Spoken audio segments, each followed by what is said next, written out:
नमस्कार प्रिय भक्तों, आप सभी का हमारे चैनल आध्यात्मिक कथा में हार्दिक स्वागत है।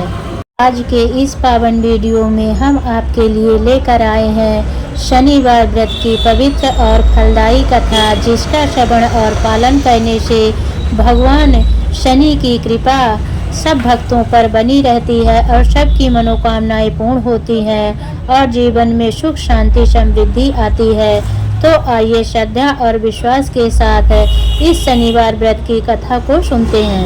इस समय स्वर्गलोक में सबसे बड़ा कौन के प्रश्न पर नवग्रहों में विवाद हो गया। विवाद इतना बड़ा कि परस्पर भयंकर युद्ध की स्थिति बन गई। निर्णय के लिए सभी देवता देवराज इंद्र के पास पहुँचे और बोले, हे देवराज, आपको निर्णय करना होगा कि हम में से सबसे बड़ा कौन है। देवताओं का प्रश्न सुनकर देवराज इंद्र उलझन में पड़ गए। इंद्र बोले, मैं इस प्रश्न का उत्तर देने में असमर्थ हूँ। हम सभी पृथ्वी लोक में उज्जैनी नगरी में राजा विक्रमादित्य के पास चलते हैं। देवराज इंद्र सहित सभी ग्रह देवता उज्जैनी नगरी पहुँचे। महल में पहुँचकर जब देवताओं ने उनसे अपना प्रश्न पूछा तो राजा विक्रमादित्य भी कुछ देर के लिए परेशान हो उठे, क्योंकि सभी देवता अपनी अपनी शक्तियों के कारण महान थे। किसी को भी छोटा या बड़ा कह देने से उनके क्रोध के प्रकोप से भयंकर हानि पहुंच सकती थी।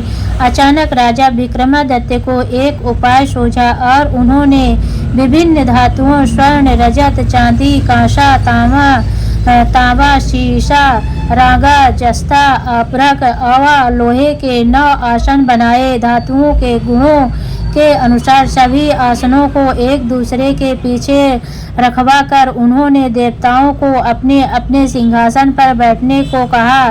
देवताओं के बैठने के बाद राजा विक्रमादित्य ने कहा, आपका निर्णय तो स्वयं हो गया। जो सबसे पहले सिंहासन पर विराजमान है वही सबसे बड़ा है। राजा विक्रमादित्य के निर्णय को सुनकर शनि देवता ने सबसे पीछे आसन पर बैठने के कारण अपने को छोटा जानकर क्रोधित होकर कहा, राजा विक्रमादित्य, तूने मुझे सबसे पीछे बैठाकर मेरा अपमान किया है। तुम मेरी शक्तियों से परिचित नहीं हो, मैं तुम्हारा सर्वनाश कर दूंगा। शनि ने कहा, सूर्य एक राशि पर 1 महीने, चंद्रमा 2.25 महीने, मंगल 1.5 महीने, बुध और शुक्र 1 महीने, बृहस्पति 13 महीने रहते हैं, लेकिन मैं किसी राशि पर 7.5 वर्ष 7.5 तक रहता हूँ। बड़े बड़े देवताओं को मैंने अपने प्रकोप से पीड़ित किया है। राम 7.5 के कारण ही वन में जाकर रहना पड़ा और रावण को 7.5 के कारण ही युद्ध में मृत्यु का शिकार बनना पड़ा। राजा, अब तू भी मेरे प्रकोप से नहीं बच सकेगा। इसके बाद अन्य ग्रहों के देवता तो प्रसन्नता के साथ चले गए, परंतु शनि देव बड़े क्रोध के साथ वहां से विदा हुए। राजा विक्रमादित्य पहले की तरह ही न्याय करते रहे।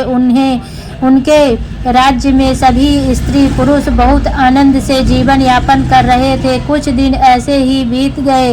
इधर शनि देवता अपने अपमान को भूल न पाए।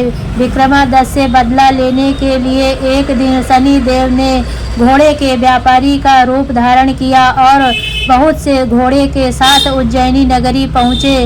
राजा विक्रमादित्य ने राज्य में किसी घोड़े के व्यापारी के आने का समाचार सुना तो अपने अश्वपाल को कुछ घोड़े खरीदने के लिए भेजा। घोड़े बहुत कीमती थे। अश्वपाल ने जब वापस लौटकर इस संबंध में बताया तो राजा विक्रमादित्य ने स्वयं आकर एक सुंदर व शक्तिशाली घोड़े को पसंद किया। घोड़े की चाल देखने के लिए राजा उस घोड़े पर सवार हुए तो वह घोड़ा बिजली की गति से दौड़ पड़ा। तेजी से दौड़ता घोड़ा राजा को दूर एक जंगल में ले गया और फिर राजा को वहां गिराकर जंगल में कहीं गायब हो गया। राजा अपने नगर को लौटने के लिए जंगल में भटकने लगा, लेकिन उन्हें लौटने का कोई रास्ता नहीं मिला। राजा को भूख प्यास लग आई। बहुत घूमने पर उसे एक चरवाहा मिला। राजा ने उससे पानी मांगा। पानी पीकर राजा ने उस चरवाहे को अपनी अंगूठी दे दी। फिर उससे रास्ता पूछकर वह जंगल से निकलकर पास के नगर में पहुंचा। राजा एक सेठ की दुकान पर बैठकर कुछ देर आराम किया। उस सेठ ने राजा से बातचीत की तो राजा ने उसे बताया कि मैं उज्जैनी नगरी से आया हूँ। राजा के कुछ देर दुकान पर बैठने से सेठ जी की बहुत बिक्री हुई। सेठ ने राजा को बहुत भाग्यवान समझा और खुश होकर उसे अपने घर भोजन के लिए ले गया। सेठ के घर में सोने का एक हार खूंटी पर लटका हुआ था। राजा को उस कमरे में छोड़कर सेठ कुछ देर के लिए बाहर आ गया। तभी एक आश्चर्यजनक घटना घटी। राजा देखते देखते सोने के उस हार को खूंटी निगल गई। सेठ ने कमरे में लौटकर हार को गायब देखा तो चोरी का संदेह राजा पर ही हुआ, क्योंकि उस कमरे में राजा के अलावा और कोई नहीं बैठा था। सेठ ने अपने नौकरों से कहा कि इस परदेसी को रस्सियों से बांधकर नगर के राजा के पास ले चलो। राजा ने विक्रमादित्य से हार के बारे में पूछा तो उसने बताया कि उसके देखते देखते खूंटी ने हार को निगल लिया था। इस पर राजा ने क्रोधित होकर चोरी करने के अपराध में विक्रमादित्य के हाथ पांव कटवाने का आदेश दे दिया। राजा विक्रमादित्य के हाथ पांव काटकर उसे नगर की सड़क पर छोड़ दिया गया।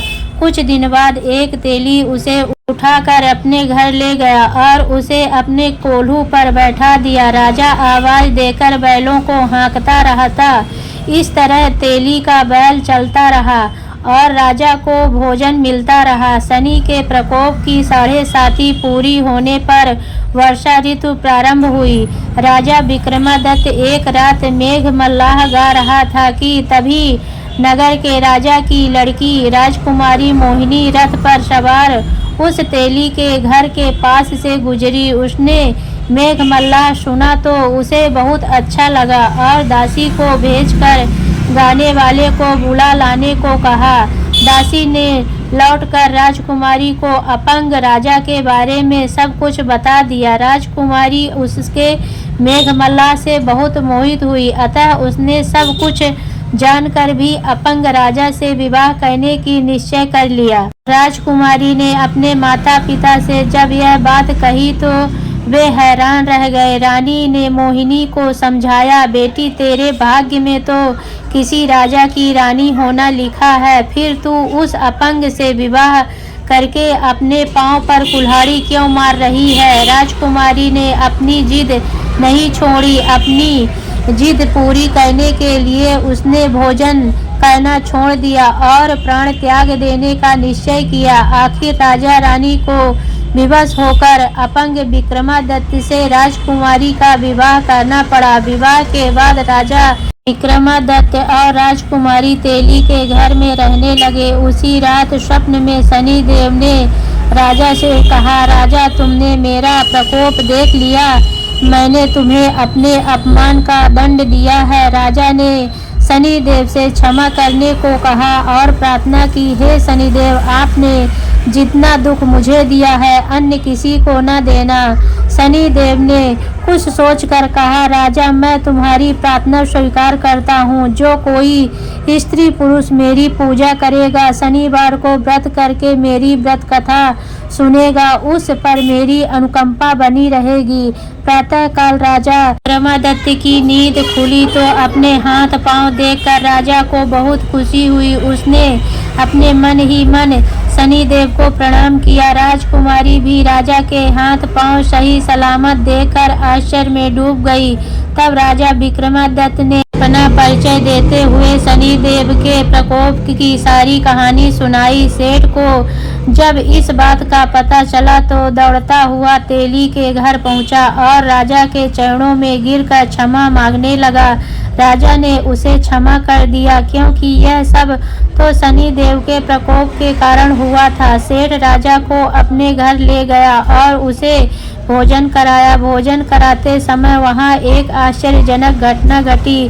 सबके देखते देखते उस खूंटी ने हार उगल दिया। सेठ जी ने अपनी बेटी का विवाह भी राजा के साथ कर दिया और बहुत से स्वर्ण आभूषण धन आदि देकर राजा को विदा किया। राजा विक्रमादित्य राजकुमारी मोहिनी और सेठ की बेटी के साथ उज्जैनी पहुँचे तो नगर वासियों ने हर्ष से उनका स्वागत किया। अगले दिन राजा विक्रमादित्य ने पूरे राज्य में घोषणा कराई कि शनि देव सब देवों में से सर्वश्रेष्ठ हैं। प्रत्येक स्त्री पुरुष शनिवार को उनका व्रत करे और व्रत कथा अवश्य सुने। राजा विक्रमादित्य की घोषणा से शनिदेव बहुत प्रसन्न हुए। शनिवार का व्रत करने और व्रत कथा सुनने के कारण सभी लोगों की मनोकामनाएं शनिदेव की अनुकंपा से पूरी होने लगी। सभी लोग आनंद पूर्वक रहने लगे।